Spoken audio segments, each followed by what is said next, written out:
So we have our next two guests are amazing entrepreneurs. Our first one, Aileen Lee. She is the partner of and founder of Cowboy Ventures. I'm sure you've heard. She founded startups such as Bread and Company, Phil's Coffee, One Kings Lane, you name it, Rent the Runway. She hails from MIT and Harvard, and she is a kick-ass mother of 3 kids. And she'll be interviewing Yves Behar, who is a Swiss entrepreneur, and he's basically the chief creative officer of Jawbone and August, and he's a leader to talk about the wearable and the audio consumer space. So let's give it up for Yves Behar and Aileen Lee. Thanks, Brian.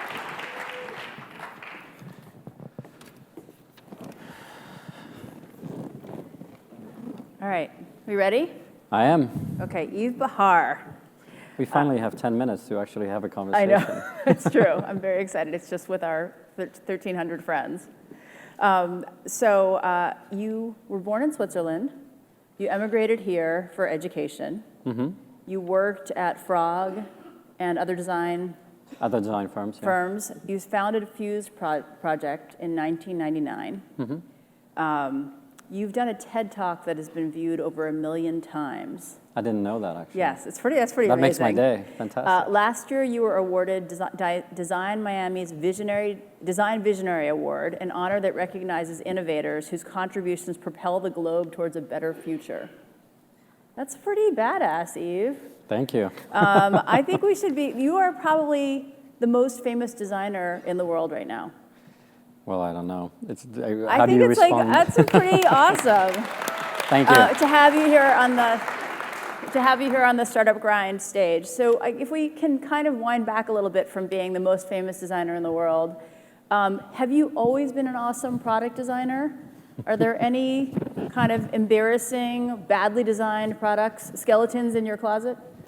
Well, there's so many, but we're good at keeping them in the closet, right? Part of being a designer is to be comfortable with this idea of iteration and failing, and also being a good editor, so showing the things that actually work. But yes, there's a few skeletons, monsters, and other pathetic things in the closet. Like, what are a couple examples that you've learned from, things that you've designed in the past that you were like, in retrospect, that was a good learning experience?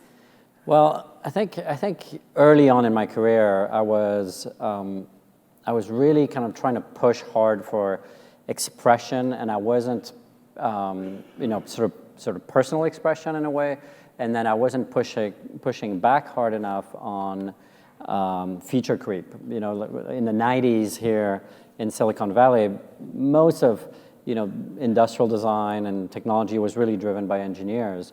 And they just wanted to put more in there, and trying to be a nice guy, you were trying to accommodate them. So there's a few monsters out there that are just doing way too much. I have some GPS products that are precise to the millimeter, and but they're going to take, they're going to be the size of a small backpack type of products out there. Sometimes you talk to scientists, and what they want to make is simply the best device in the world, and they're not really thinking about making the most consumable or the best experience in the world. Is that your guiding principle? Like, if you had to create kind of a Maslow's hierarchy of needs in terms of when you think about what are the rules for design? I think some of my rules have evolved, and one of my rules today is that whatever I work on, I want it to be something that people use every day. I also want it to be in the background. The notion that products and experiences are in the foreground, are this cool thing that you're going to show off to your friends, and this shiny object, that's a lot. I think that's gone. I think that's less needed. I think we've been assaulted by so much technology, so much experiences, that now we're really trying to make them transparent and visible, make them recede in the background. Mm-hmm. And that's actually much harder to do, by the way. That's a lot more work on software, hardware and designers all together. So it feels effortless versus something you really have to learn how to use. Exactly. I mean, when we think about the home, for example, there's so many technologies that have come into the home, and the only person who likes it in the household is a person who installed it. No one else, I'm sure everybody has this experience, no one else in the household wants to use it. And it's really challenging to make a product, a technology that enters the home, and that the children and the partners and the grandparents, everybody's going to like it and use it. So, I mean, one example is August. That's started with the smart lock that we're investors in at Cowboy, and that you're the chief design co-founder and the co-founder of. And you work with Jawbone. You work with Steelcase. So a bunch of companies that are building Herman Miller, the products that you're working with that you sit in or use in your daily life. Okay, true or false question. Helping build a big consumer hardware product company is easy. True or false? False. And why is it not easy? Well, everything working out is, starting with the technologies, designing it, connecting with the consumer, having the right out-of-box experience, having the right go-to-market strategy, having the right logistics and price point, and making money with it, and having a plan to move forward. I mean, for all these things to work together in unison is a miracle. It happens. It doesn't happen that often. And yet you work with some of the most successful ones. So are there some secrets to making it work? I think the secrets for me are, the sort of special sauce that happens between, because it's so hard, you need a lot of different people involved, and yet everybody really has to have a very edited vision, a very sort of clear set of marching orders, right? It needs to be inspiring. It needs to, really deliver on the promise, and yet it really has to be edited down to something that is your first product. You have to be successful at that first one. Yeah, the first has to be a winner. And then the second one can be an improvement and an improvement.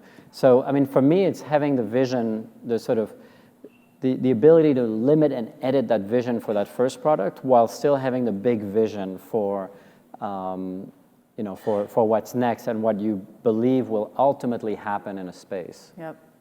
Now, something you're also known for is your vision. Tell us about what are important trends in design for the future. What are you excited about what's ahead? We're kind of in like tech winter, or winter's coming, winter's here, and yet, what is there to be excited about? Well, I'm excited about actually a lot of things, and I don't think I can do this in 3 minutes, but I'll touch on a few. First, one of the things I talk about a lot is the invisible interface. I think we've hit sort of the apex of how much time we can spend on our phones, how much distracted from real life we can be on our phones, and I think the next killer app is anything that gets us off our phones, right? The sort of human evolution has given us the ability to read, hundreds, thousands of signs in nature, from the direction of the wind to the way the humidity in the air to, sounds and sort of discrete visual elements. And the fact that we rely entirely on a display, the display that's in our pocket for all controls, for example, in the home, is really problematic, I think. And so the next level of interactions, control, sort of how we get information and how we control the world around us has to come to us. We have to be able to do this in other ways, whether it's voice, movement, or just predicting human behavior. I mean, this is one of the hardest things to do.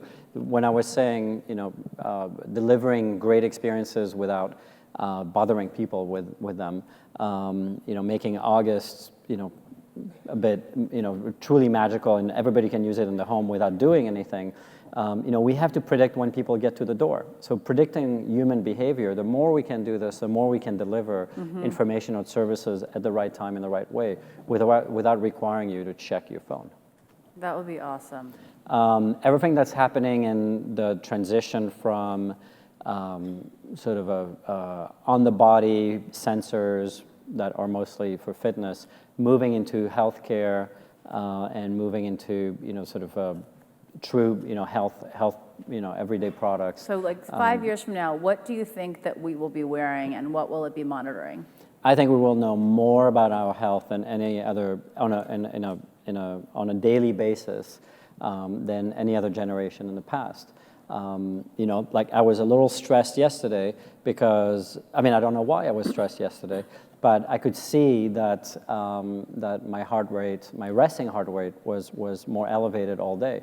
And I just had too many things kind of running in my head. It was, I can see that.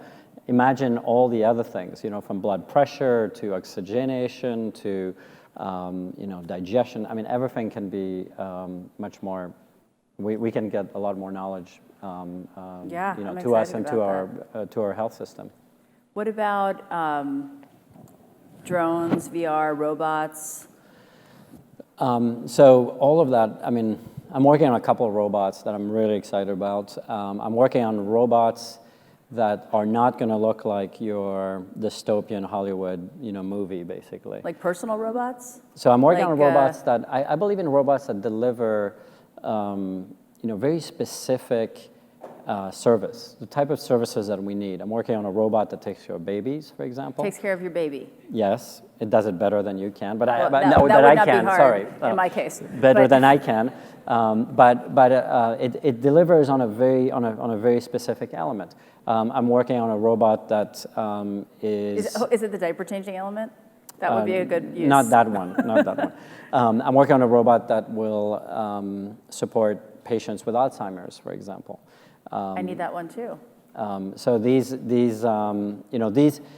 for me are really exciting, useful robots, and we're actually making them beautiful because they have to be part of your home environment. They have to be part of where you live. So they're not going to be, humanoid-like machines. So will the robot future be like big things that sit in your house like C-3PO, or will it be like something that's, you don't even see it because you were saying you want it to be invisible? I think you will see them. It may be something that you sit in, it may be something that you lay in, it may be something that's integrated inside your door. Those are all robots, right? They're delivering services, they're doing things for you, but they don't need to look, I don't know when and why we got obsessed with robots that have arms and legs like us.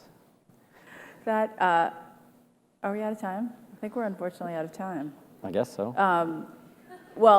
I'm so excited for our invisible robot future, and I'm so excited for all the work that you have done and that you will continue to do. So I'm sorry we have such a short time, but thank you so much, Yves Behar, legendary designer. Thank you.